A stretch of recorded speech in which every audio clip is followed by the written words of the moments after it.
Welcome +1 class. We are going to do our first method of chapter depreciation, that is straight line method. There are two illustrations relating to this in this video, so please pay focus and try to understand the things. So first illustration is a firm bought a machinery. कौन सा asset purchase किया है? Machinery for 7,40,000 rupees on 1 अप्रैल 2018. मतलब 2018 को एक machinery purchase की है कितनी? 7,40,000 की, और उस पर 60,000 रुपये उसने इंस्टॉलेशन चार्जेस पे किए हैं. ठीक है, ऑब्वियसली ये 60,000 अब 7,40,000 में क्या हो जाएंगे? ऐड हो जाएंगे और टोटल इसकी वैल्यू आ जाएगी. Its useful life is estimated to be 5 years, और उसने कहा कि 5 साल तक ये मशीनरी चल सकती है.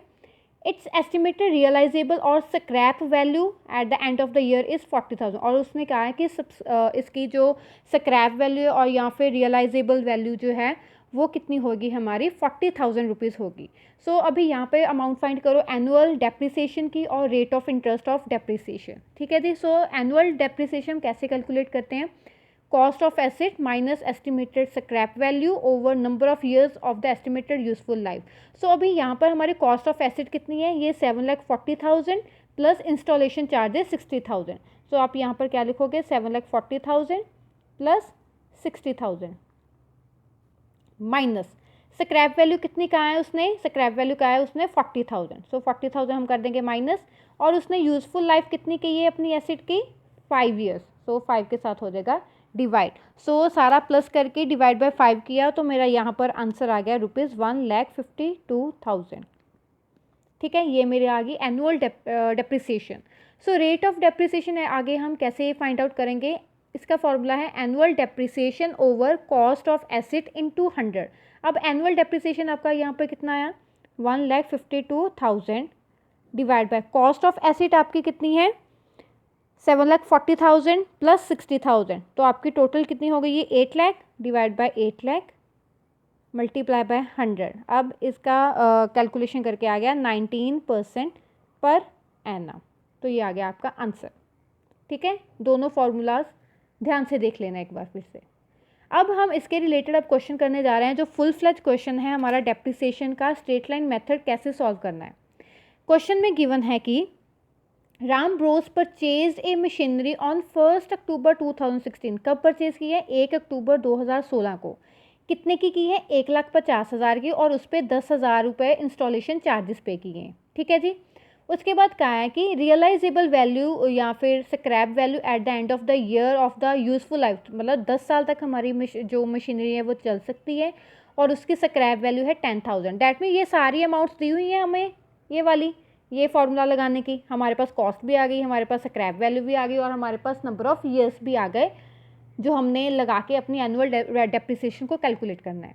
उसने कहा है कि 31 मार्च को हर साल ये हमारी जो बुक्स ऑफ अकाउंट्स हैं वो बंद हो जाती है.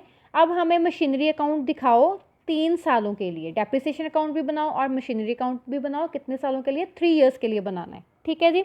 सो सबसे पहले हम कैलकुलेट करते हैं कि हमारी वैल्यू ऑफ डेप्रिसिएशन कितनी होगी. सो हम यही वाला फार्मूला लगाते हैं यहाँ पे. सो कॉस्ट कितनी यहाँ पे उसने कहा? कॉस्ट है 1,50,000 वैसे स्पेंड किया, और 10,000 उसके इंस्टॉलेशन चार्जेस हैं. सो टोटल कितना हो गया? ये 1,60,000 माइनस स्क्रैप वैल्यू कितनी कही उसने? 10,000 डिवाइड बाय उसकी यूजफुल लाइफ कितनी कही? 10. सो ये कितना आ गया? 1,50,000 डिवाइड बाय 10. सो हमारा एनुअल डेप्रिसिएशन आ गया ₹15,000.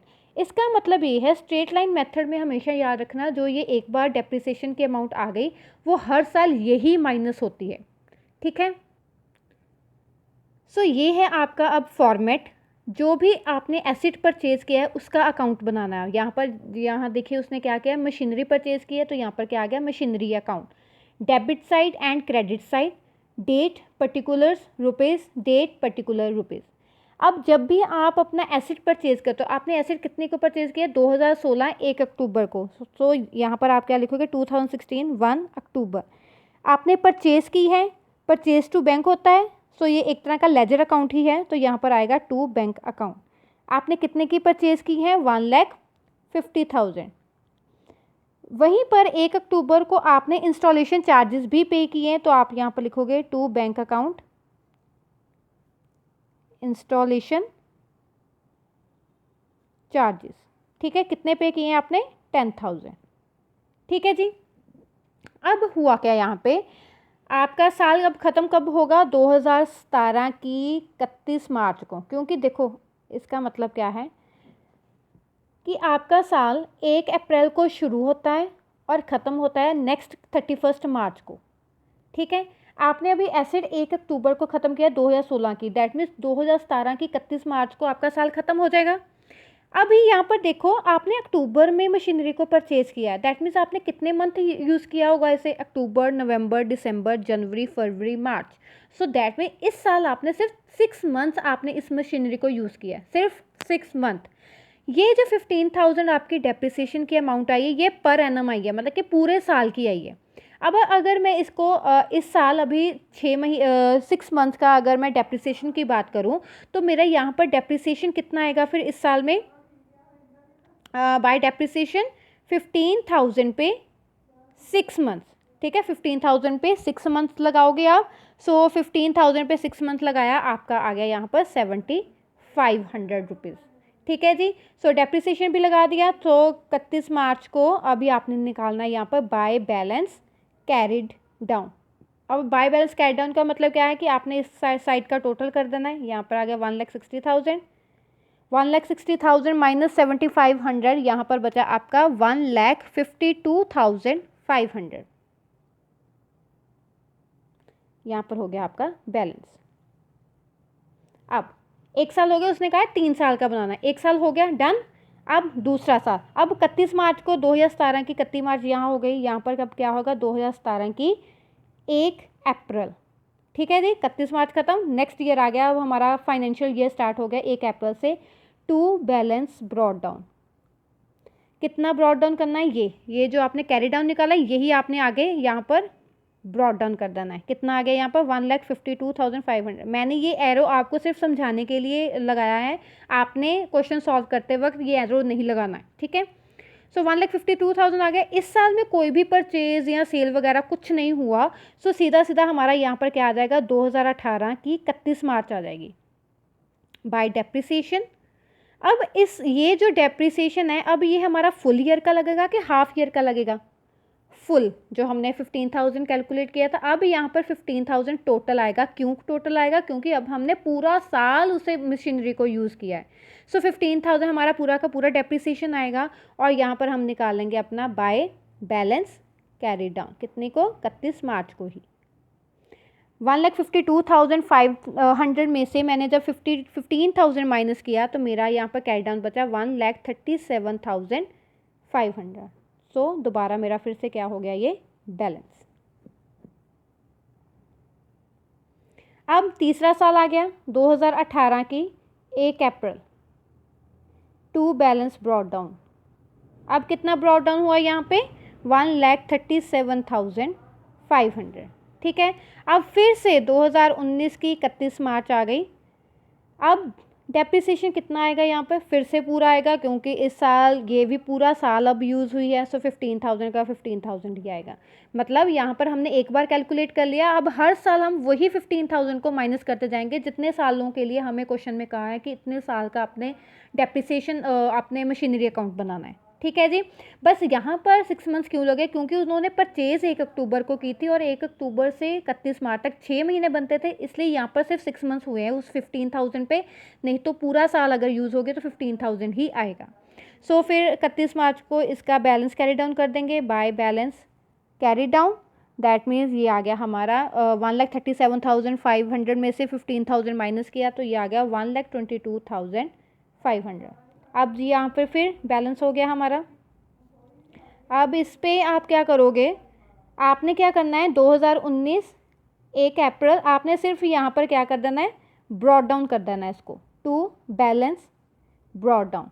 ये आपने अभी क्रिएट नहीं करना आगे, क्योंकि आपको सिर्फ 5 सालों का 3 सालों का कहा है, तो सिर्फ 3 साल 1 2 3 हो गए। बस आपने यहाँ पर ब्रॉड डाउन कर देना, आगे आपने कुछ नहीं करना। यहाँ पर ख़त्म आपका ये क्वेश्चन। अब आपने बना लिया है मशीनरी अकाउंट, जो क्वेश्चन में कहा था। अब इसके बाद बनाना है आपने डेप्रिसिएशन अकाउंट। अब डेप्रिसिएशन अकाउंट कैसे बनेगा? जो आपने यहाँ पर देखो डेप्रिसिएशन लिखा हुआ है ना, इसका मतलब ये है कि जितनी भी वैल्यू डेप्रिसिएशन की हर साल आपने लगाई है ना मशीनरी अकाउंट में, जैसे कि ये देखिए आपने 7500 देन 15000 देन 15000, ये आपने अब डेप्रिसिएशन अकाउंट में ट्रांसफ़र करनी है। और ये कैसे ट्रांसफ़र करनी है आपने, देखिए सबसे पहले आपका 2017 था ईयर, 2017 की मार्च 31, तो आपने यहाँ पर क्या लिखना है, टू मशीनरी। कितने रुपए आपने लगाए थे, 7500। सो यहाँ पर 2017 की 31 मार्च को आ जाएगा bye profit and loss account. ठीक है जी, जितना आपने 7500 आपने मशीनरी में डाला वही आपने यहाँ पर ट्रांसफ़र कर देना है। ठीक है, यहीं पर आप इसका ऐसे ही टोटल कर देना। फिर उसके बाद आ गया आपका 2018 का 31 मार्च 31, देन टू मशीनरी। अब भी इस साल में आपने कितना डेप्रिसिएशन डाला था यहाँ पे, 15000। सो यहाँ पर भी 2018 की 31 मार्च यहाँ पर कितना आ गया, bye profit and loss account 15000। ठीक है जी, उसके बाद फिर तीसरा साल आ गया 2019 की 31 मार्च। फिर इस साल आपका कितना डेप्रिसिएशन था टू मशीनरी, 15000, और 2019 की 31 March by profit and loss account. So आपका यहाँ पर भी कितना आ गया फिर 15000। ठीक है जी, आपकी जितनी डेप्रिसिएशन की अमाउंट है आपने वो एसेट का नाम लिख के यहाँ पर डाल देने, और उससे बाद में वही अमाउंट को आपने प्रॉफिट एंड लॉस में ट्रांसफ़र कर देना है। डेट दोनों सेम होंगी। ठीक है, जितने सालों के लिए कहा है, 3 साल का था तो ये 3 साल का आ गया यहाँ पे। ठीक है जी, तो ये था आपका क्वेश्चन स्ट्रेट लाइन मेथड का। ध्यान से देख लेना एक बार फिर से वीडियो को और अच्छी तरह से समझ लेना, और अगर कोई डाउट हुआ तो पूछ लेना ज़रूर। बस याद रखना कि स्ट्रेट लाइन मेथड का मतलब है कि एक बार डेप्रिसिएशन कैलकुलेट कर लिया तो जितने सालों के लिए उसने कहा है कि अपना एसेट अकाउंट बनाओ, उतने सालों में वही अमाउंट को आपने माइनस करना है। बस ये देखना है कि मंथ तो नहीं है, अगर मंथ है तो उसी अमाउंट पे मंथ लगा देने, या जैसे यहाँ पर हमने 6 लगा दिए, बाकी और आपने कुछ नहीं करना। ठीक है जी, थैंक यू।